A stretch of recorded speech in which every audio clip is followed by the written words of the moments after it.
Hello बच्चों, अभिषेक Jaiswal, falcon classes India. जैसा कि आप जानते हैं जेई मेंस 2026 आ चुका है, बस आने वाला है 20-25 दिन में जेई का पेपर आने वाला है। और जो बच्चे जेई मेंस की तैयारी कर रहे हैं उनके लिए एक बूस्ट अप कोर्स हमने चालू किया था और हम चाहते हैं कि बच्चे हमारे अच्छे से अच्छे मार्क्स स्कोर करें और पहले ही अटेम्प्ट में अच्छा कॉलेज ले लें, किसी एनआईटी या फिर किसी ट्रिपल आईटी में बढ़िया सा सीट उन्हें मिल जाए। और इसी के लिए हम बच्चों को प्रीवियस ईयर जितने भी क्वेश्चंस हैं फिजिक्स के उसकी सीरीज चालू किया गया है। और आज देख सकते हैं, आज शायद 5वां दिन है और हम काइनेमेटिक्स से स्टार्ट किए थे, मोशन इन 1D से स्टार्ट किए थे और आज हम पहुंच चुके हैं सर्कुलर मोशन। और जेई मेंस के जितने भी प्रीवियस ईयर क्वेश्चंस हैं, आज सर्कुलर मोशन के हम 4-5 क्वेश्चन सॉल्व करेंगे। फिर नेक्स्ट क्लास में और क्वेश्चन सॉल्व करेंगे सर्कुलर मोशन के लिए और फिर आगे जाएंगे next chapter, that is force and loss of motion. चलिए तो आगे चलते हैं। सर्कुलर मोशन का जो पहला क्वेश्चन आज के लिए है वो देखते हैं क्या है। Now a wheel is rolling on a plane surface. एक व्हील जो है वो प्लेन सरफेस पे रोल हो रहा है। बेसिकली रोलिंग का क्वेश्चन है, ये रोल हो रहा है, ठीक है। The speed of a particle at the highest point of the rim. Rim के हाईएस्ट पॉइंट पे जो स्पीड है वो कितनी है? हाईएस्ट पॉइंट पे जो स्पीड है वो कितनी है? हाईएस्ट पॉइंट पे स्पीड कितनी है बच्चों? कितनी देर रखी है? 8 मीटर पर second. The speed of the particle on the rim, rim पे ही, rim मतलब होता है circumference पे, rim at the same level at the center of the wheel। ये जो सेंटर है इसके रिम पे, यहां पे इसकी स्पीड कितनी होगी ये पूछ रहा है। तो देखिए, जब भी रोलिंग मोशन होता है, यहां से रोलिंग मोशन का कॉन्सेप्ट आप याद कर सकते हैं, समझ सकते हैं। दो तरह की वेलोसिटी मिलती है, एक होता है velocity of centre of mass और एक होता है omega R, that is rotation की वजह से। तो सेंटर जब नीचे होता है तो दोनों अपोजिट डायरेक्शन में होते हैं और जब टॉप पे होता है तो velocity of centre of mass और ओमेगा आर दोनों सेम डायरेक्शन में हो जाते हैं। तो यहां पे जो वेलोसिटी होती है, और रोलिंग की प्योर रोलिंग की कंडीशन होता है velocity of centre of mass is equals to omega R. तो इस कंडीशन को अगर आप सेटिस्फाई करते हैं तो आपको मिलेगा कि यहां पे दोनों वेलोसिटीज ऐड हो जाती हैं और यहां क्या हो जाती है? सब्ट्रैक्ट। तो इससे क्या होगा? इससे क्या होगा? Velocity of centre of mass twice हो जाएगा क्योंकि ये दोनों सेम है, and that is equals to 8।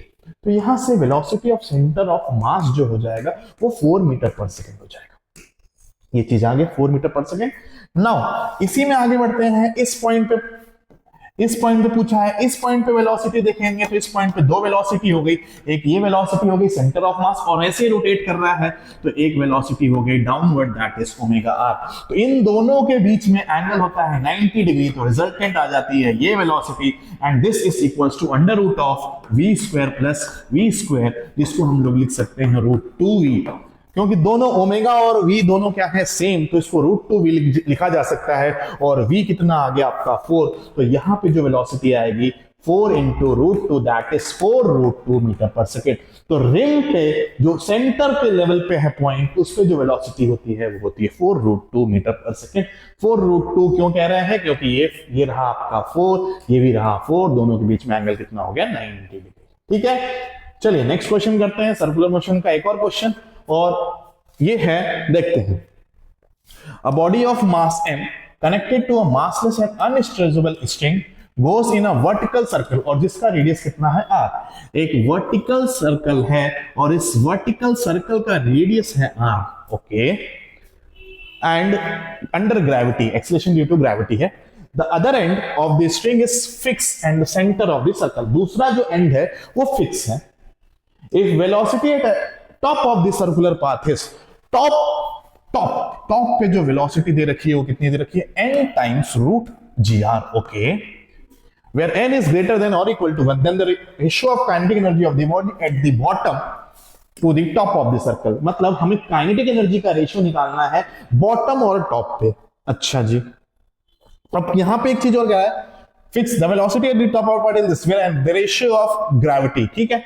अब यहां पे वर्टिकल सर्कुलर मोशन कर रहा है। वर्टिकल सर्कुलर मोशन की कंडीशन अगर आपको याद हो तो वर्टिकल सर्कुलर मोशन में मिनिमम यहां पे वेलोसिटी कितनी चाहिए होती है? याद करते हैं, यहां पे वेलोसिटी मिनिमम होती है, शायद यहां मैक्सिमम होती है, यहां मिनिमम होती है, यहां होता है √gr और यहां होता है √5gr। तो यहां n के टर्म्स में दिया है, तो कैसे किया जाए? हम इसको कर सकते हैं एनर्जी कंजर्वेशन से। कैसे कर सकते हैं? देखिए, जब भी कोई क्वेश्चन हो जिसमें फ्रिक्शन ना हो वो एनर्जी कंजर्वेशन से किया जा सकता है।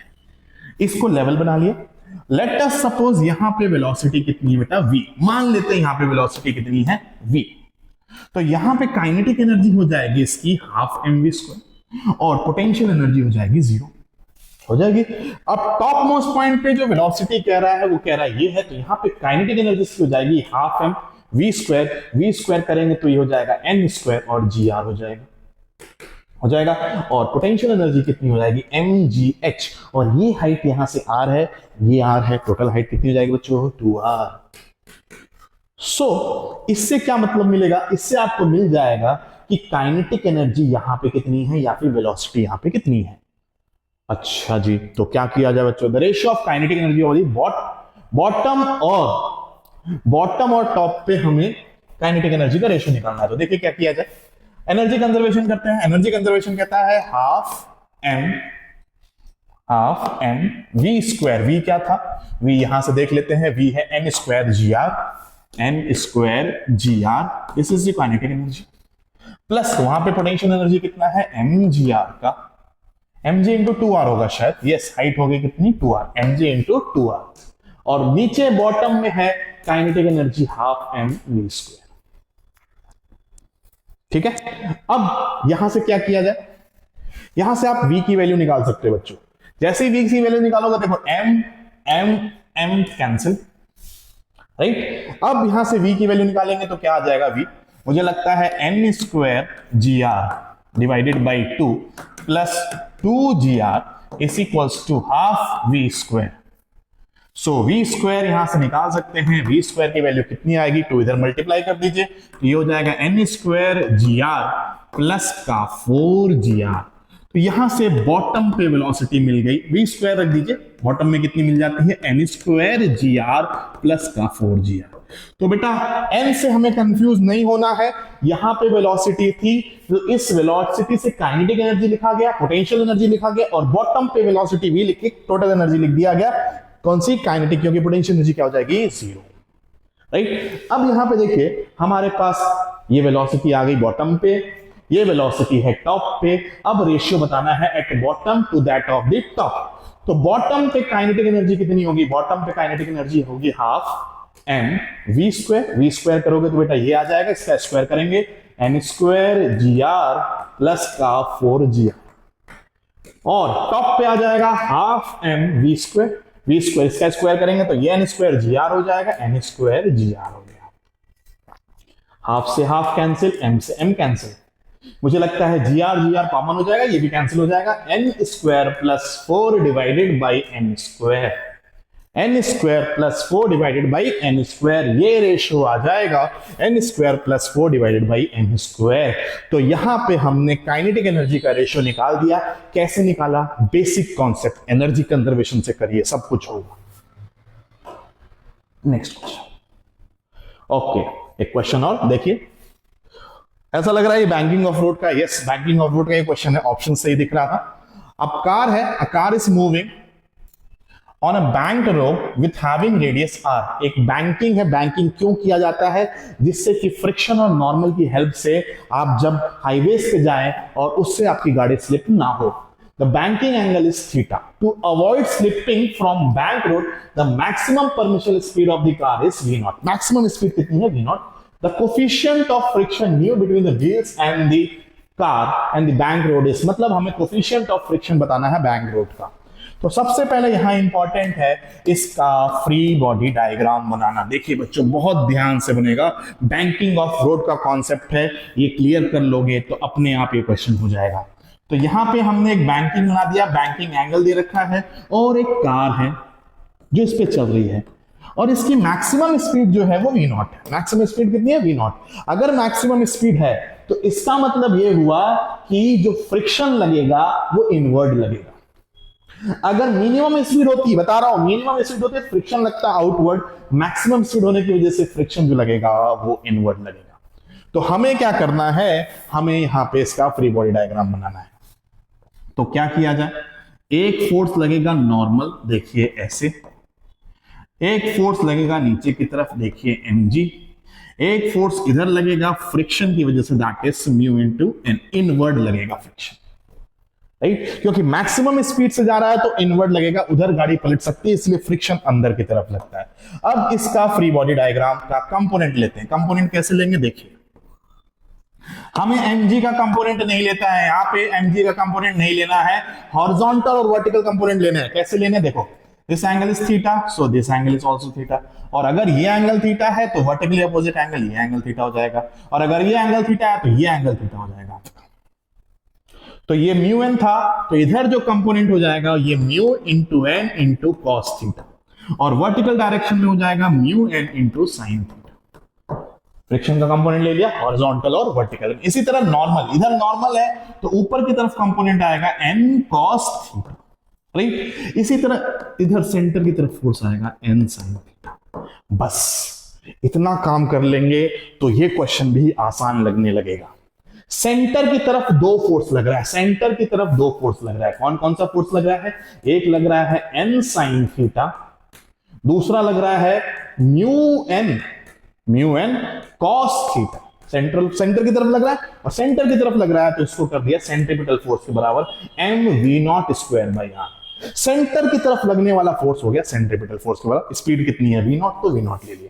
अब ऊपर नीचे देखें, ऊपर दो फोर्स लग रहा है, एक फोर्स लग रहा है, ऊपर एक लग रहा है एन कॉस थीटा, और नीचे दो फोर्स लग रहा है म्यू एन साइन थीटा और एम जी। ठीक है, तो यहां क्या मिलेगा हमें यहां से ये मिलेगा, क्या लगेगा देखिए, हाँ एन कॉस थीटा, ऊपर वाला जो फोर्स होगा वो नीचे वाले फोर्स को बैलेंस करेगा, that is mu N sine theta plus का एम जी। दो इक्वेशन हो गए, दो इक्वेशन को सॉल्व करके म्यू निकालना है। कैसे सॉल्व होगा बता दे रहा हूं बच्चों, बिल्कुल भी कंफ्यूजन मत रखिएगा। यहां पे देखिए सब जगह एन है, एन कॉमन लेंगे कैंसिल हो जाएगा। तो कैंसिल होने का मतलब ये हुआ कि ऊपर वाला इक्वेशन में बचेगा sine theta plus mu cos theta is equals to M V not square by R. ये हो गया। इस म्यू वाले टर्म को इधर लाएंगे, एन कैंसिल हो जाएगा, तो यहां बचेगा कॉस थीटा। एन सब में से कैंसिल हो गया, क्यों? क्योंकि इसको लेफ्ट साइड लेंगे, एन कॉमन लेंगे, एन कॉमन लेके कैंसिल कर देंगे, डिवाइड करेंगे, अभी कैंसिल हो जाएगा। देखिए कैसे, ठीक है, देखो ये हो गया आपका, इन दोनों इक्वेशन को डिवाइड कर दिया, कॉस थीटा माइनस हो गया mu sine theta is equals to M ji.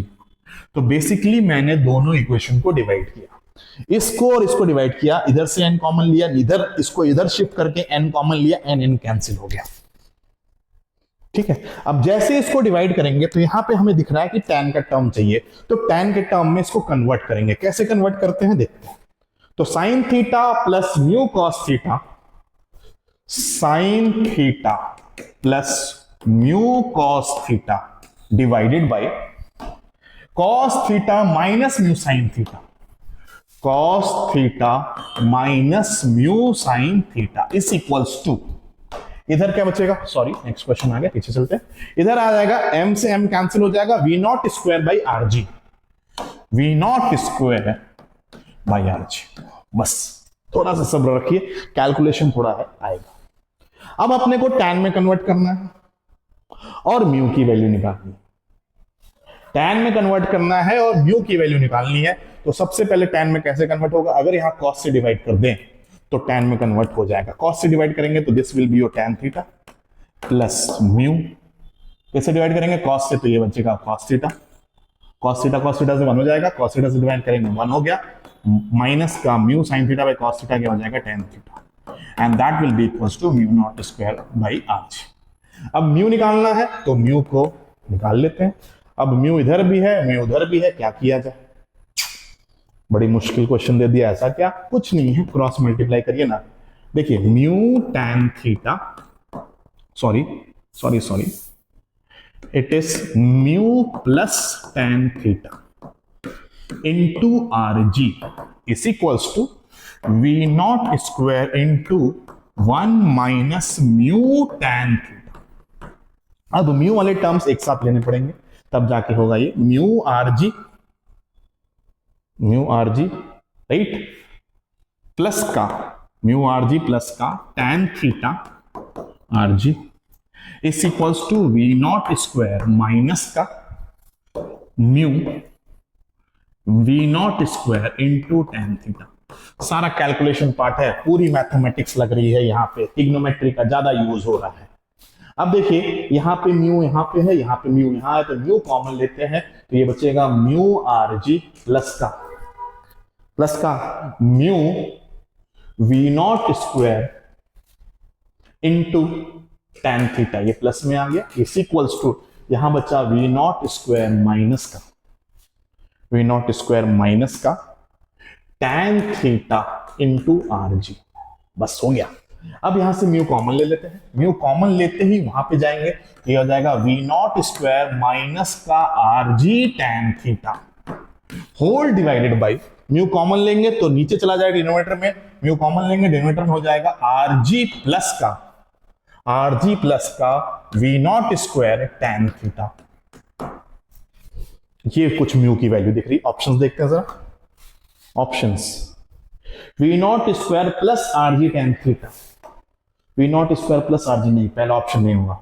V not square minus R G tan theta, हाँ ये दिख रहा है, नीचे प्लस है, ऊपर माइनस नीचे प्लस, सी दिख रहा है मुझे लगता है। V not square minus R G tan theta divided by R G plus V not square tan theta, R G plus V not square tan theta. देखिए बच्चों आ गया, एग्जैक्ट आंसर आया हुआ है। कॉन्सेप्ट है आपका बैंकिंग ऑफ रोड में maximum speed लग रहा है, तो आपको जो फ्रिक्शन लगाना है वो इनवर्ड लगाना है। कंपोनेंट mg का नहीं बनेगा, नॉर्मल का बनेगा। वर्टिकल कंपोनेंट्स को बैलेंस कर दीजिए, हॉरिजॉन्टल को बराबर कर दीजिए, सेंट्रीपिटल फोर्स के बराबर, आपको आंसर मिल जाएगा। चलिए अच्छा क्वेश्चन था ये, पूरा कॉन्सेप्ट रिवाइज हो गया बैंकिंग ऑफ रोड का। नेक्स्ट क्वेश्चन, बढ़िया क्वेश्चन है। ये क्या कह रहा है, a bob of mass m, एक बॉब है जिसका मास m दिया हुआ है, right, is suspended at point O by light string जिसका लेंथ है टोटल L, ओके L है। On the left vertical motion initially by applying a horizontal velocity v0, इसको वेलोसिटी v0 दे दी at point A, the string becomes slack when the Bob reaches the highest point पे जा रहा है। Slack होने का मतलब है यहाँ टेंशन जीरो, मतलब टेंशन जीरो हो गया, मतलब ये हो गया looping the loop the condition, मतलब मिनिमम कितनी वेलोसिटी दी जाए जिससे कि ये लूप कंप्लीट हो जाए, और मिनिमम यहाँ पे जो वेलोसिटी दी जाती है जिससे लूप कंप्लीट हो जाए, मिनिमम की बात हो रही है, मिनिमम, तो ये होता है अंडर रूट म्यू 5, कितना होता है मतलब under root mu R G, कितना क्या होता है वेलोसिटी, याद करते हैं यहाँ पे under root 5 R G, right. इसी तरह वहां पे होता है under root 3 when the bob reaches the D point, the ratio of kinetic energy of the bob at the point B and C, B और C पे काइनेटिक एनर्जी का ratio पूछा है। किसका रेशियो पूछा है बेटा, काइनेटिक एनर्जी का रेशियो। तो हमें ये बी पे काइनेटिक एनर्जी निकालनी है और किस पे निकालनी है, सी पे निकालनी है, और उन दोनों का रेशियो निकालना है, ठीक है। तो इसके लिए क्या करेंगे, एनर्जी कंजर्वेशन यहां लगा देते हैं। इसके लिए आपको मालूम होना चाहिए फॉर लूपिंग दैट लूप जो मिनिमम कंडीशन होती है वो होती है under root 5 R G, right, 5 R G, और आर क्या होता है इसका रेडियस। एक तो ये मालूम चल गया। दूसरा, अगर आपको यहां पे एनर्जी कंजर्वेशन लिखता हूं तो यहां पे काइनेटिक एनर्जी बॉटम पे हो जाएगी कितनी, हाफ एम, वी स्क्वायर करोगे तो ये हो जाएगा 5 आर जी, आर की जगह इसका लेंथ इंटू जी, राइट। अब यहां पे इसकी पोटेंशियल एनर्जी जीरो हो गई क्योंकि ये बॉटम हो गया, टॉप पे चलते हैं। अब बी पे पूछ रहा है, ये देखो बी पे, तो बी पे हमें काइनेटिक एनर्जी निकालनी है, तो बी पे काइनेटिक एनर्जी होगी half M velocity of B का होल स्क्वायर प्लस कितना हाइट होगा, ये हाइट निकालना पड़ेगा पोटेंशियल एनर्जी निकालने के लिए। तो दिस इज योर एल, और ये हो जाएगा L cos theta, cos theta की वैल्यू होती है 1/2, तो बेसिकली ये हो जाएगा लेंथ l/2। अगर ये l/2 होगा तो ये भी कितना हो जाएगा l/2, क्योंकि ये टोटल लेंथ कितना है l, तो यहाँ पे पोटेंशियल एनर्जी कितना हो जाएगा mg, h की जगह क्या हो जाएगा l/2। क्या समझ में आया, एनर्जी कंजर्वेशन चल रहा है बस।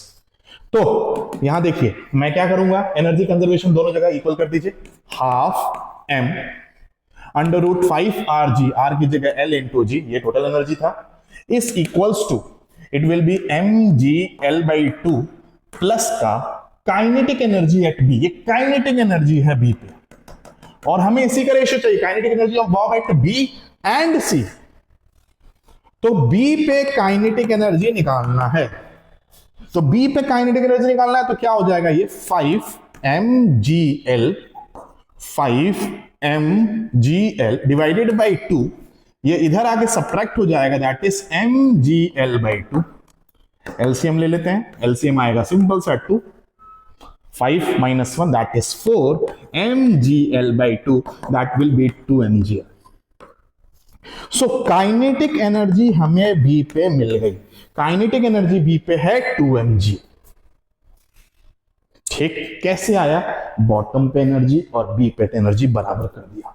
सिमिलरली सी पे एनर्जी देखते हैं, सी पे काइनेटिक एनर्जी हो गया हाफ m vc का होल स्क्वायर प्लस, ये तो काइनेटिक एनर्जी हो गया। पोटेंशियल एनर्जी कितना हो जाएगा? mgh। अब h की बारी आती है, टोटल ये हाइट यहां से यहां तक देखा जाएगा, ये टोटल l है और वापस l cos थीटा ये l/2 हो जाएगा, l plus l/2 that is 3l/2, that is 3l/2।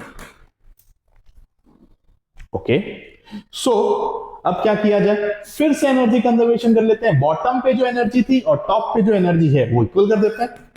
Bottom पे एनर्जी क्या थी हमारी? Half m 5lg is equals to, top पे है काइनेटिक एनर्जी किस पे? सी पे जो निकालनी है, plus potential energy that is mgl/2 और यहां आ गया एक 3। तो kinetic energy at C, kinetic energy at C is equal to, इसको इधर सब्ट्रैक्ट कर दीजिए, that is 5 mgl divided by 2 minus 3 mgl/2। 5 में से 3 गया, 2 आ गया, 2 से 2 कैंसिल हो जाएगा, तो ये आ गया mgl। This is the kinetic energy at C and this is the kinetic energy at B. सारा सोल्यूशन नजरी कर दिया, जिससे कि थोड़ी भी तकलीफ ना हो आपको देखने के लिए। यहां क्वेश्चन है, सोल्यूशन है। अब आपको रेशियो निकालना है। रेशियो कैसे? सबसे पहले बी पे काइनेटिक एनर्जी निकाली हमने 2 mgl, और ए पे कितनी, सॉरी सी पे कितनी निकाली? सी पे निकालनी कितनी? mgl कैंसिल हो गया, रेशियो आ गया 2:1। तो रेशियो आ गया 2:1, सेकंड ऑप्शन, रेशियो आ गया 2:1। तो एनर्जी कंजर्वेशन बहुत बड़ा हथियार है। किसी भी क्वेश्चन में फ्रिक्शन नहीं दिया है, काइनेमेटिक्स का हो, एफएलएम का हो, सर्कुलर मोशन का हो, वर्क पावर एनर्जी का हो, अगर फ्रिक्शन नहीं है तो एक कॉन्सेप्ट लगाइए energy conservation, kinetic energy plus potential energy is equal to constant. Question होगा, डेफिनेटली होगा। 2 क्वेश्चन आज ही सॉल्व कर दिए मैंने। नेक्स्ट क्वेश्चन देखते हैं। नाउ एक क्वेश्चन और अच्छा सा, जेईई मेंस 2024 का। एक क्लॉक है 75 सेंटीमीटर, उसका सेकेंड हैंड है, एंड 60 सेंटीमीटर उसका मिनट हैंड है। दो घड़ी की 2 सुई ले गई, एक मिनट वाली और एक सेकंड वाली। In 30 minutes duration of the tip of the hand will travel distance x more than the tip of minute hand, the value of x in metre is. मतलब 30 मिनट में सेकेंड हैंड कितना चल रहा है और 30 minute में second hand और कौन सा है? मिनट हैंड कितना चल रहा है। दोनों के बीच का जो डिफरेंस है वो x के बराबर है। तो बताइए वो x कितना होगा? राइट, चलिए इसको सॉल्व करते हैं। अब इसको सॉल्व करने के लिए क्या किया जाए? सबसे पहले देखिएगा, बहुत सिंपल सा कॉन्सेप्ट करते हैं। अगर हम बात करते हैं सेकेंड हैंड की, सेकेंड वाली सुई, और यहां बात करते हैं मिनट वाली सुई। बहुत सिंपल सा क्वेश्चन है बच्चों। सेकेंड वाली जो सुई है वो एक चक्कर लगाती है 60 सेकंड, मतलब 1 मिनट में। तो 1 मिनट में कितना डिस्टेंस ट्रेवल करेगी? वो 2πr करेगी। कितने मिनट की बात हो रही है? 30 मिनट में ये कितना डिस्टेंस ट्रेवल करेगी? 2πr × 30। तो कितना डिस्टेंस ये ट्रेवल करेगी? सेकेंड वाली डिस्टेंस कितना ट्रेवल करेगी? लेट अस सपोज x1 ले लेते हैं इसको। 2πr × 30, 2 × π 3.14 × r radius. सेकेंड वाला लंबा होगा, सेकेंड वाला जो सुई है वो 75 सेंटीमीटर का, सेंटीमीटर में रखा गया है। कोई बात नहीं, सेंटीमीटर में ही आंसर आ जाएगा, फिर बाद में मीटर में पूछा होगा तो निकाल लेंगे। × 30। अब हमें ये सॉल्व करता है। 30 × 60, 30 × 2 हो गया 60, × 75 × 3.14। जल्दी से कैलकुलेट करना बच्चों, कितना आ रहा है? ये डिस्टेंस ट्रेवल करेगा सेकेंड हैंड, और ये कैलकुलेट करते हैं सेकेंड हैंड डिस्टेंस ट्रेवल करेगा 14130 14130 एग्जैक्ट आ जाएगा ये आंसर 14130 सेंटीमीटर। अब बात करते हैं मिनट हैंड की। मिनट हैंड क्या होता है? मिनट हैंड पूरा चक्कर काटेगा कितने मिनट में? 60 मिनट, मतलब 1 घंटा लग जाएगा। अगर मिनट हैंड पूरा चक्कर काट ले मतलब 1 घंटा हो गया, मतलब 60 मिनट में ये डिस्टेंस ट्रेवल करेगा कितना? 2 पाई आर। तो 30 मिनट में कितना डिस्टेंस ट्रेवल करेगा? It will be 2 pi R divided by 2, आधा, that is equal to pi R. तो ये डिस्टेंस हो गया x2, ये डिस्टेंस देख लेते हैं, पाई हो गया 3.14 इंटू आर। आर कितना है? आर इसका है 60 सेंटीमीटर। 60 सेंटीमीटर, 6 त्रिक 18, अप्रॉक्स 80 के आसपास आएगा। तो इट विल बी 6 त्रिक 18 और एक 0, 180 के आसपास आएगा। 180 अप्रॉक्स आएगा, 188.4 सेंटीमीटर। तो मिनट हैंड ने ये डिस्टेंस ट्रेवल किया, सेकेंड हैंड ने ये डिस्टेंस ट्रेवल किया, कितने? 30 मिनट्स में। तो दोनों का डिफरेंस पूछ रहा है, difference, hand travel distance more than मतलब दोनों का डिफरेंस। तो x डिस्टेंस मालूम है कितना होगा? ये होगा 14130 माइनस का 188.4 सेंटीमीटर। इसको सबट्रैक्ट करिए बच्चों, आपको आंसर दिखेगा 13941 अप्रोक्स आ रहा है, 13941.6 सेंटीमीटर। तो मीटर में कन्वर्ट किया जाए, मीटर में आएगा 139.416 मीटर, 139.4 मीटर। तो देखिए ये क्वेश्चन था सर्कुलर मोशन का, और हमने 5 क्वेश्चन आज सर्कुलर मोशन के सॉल्व किए। नेक्स्ट क्लास में मिलते हैं बच्चों, और इसी सीरीज को आगे बढ़ते हुए और भी क्वेश्चन सॉल्व करेंगे, एनईटी के क्वेश्चन सॉल्व करेंगे, जेईई मेंस 2024-25 के फिजिक्स के जितने भी क्वेश्चन अच्छे क्वेश्चन होंगे वो सारे सॉल्व करेंगे, और आपको मदद करेंगे जेईई मेंस 2026 में जनवरी में ही 95 परसेंटाइल से ऊपर लाने का।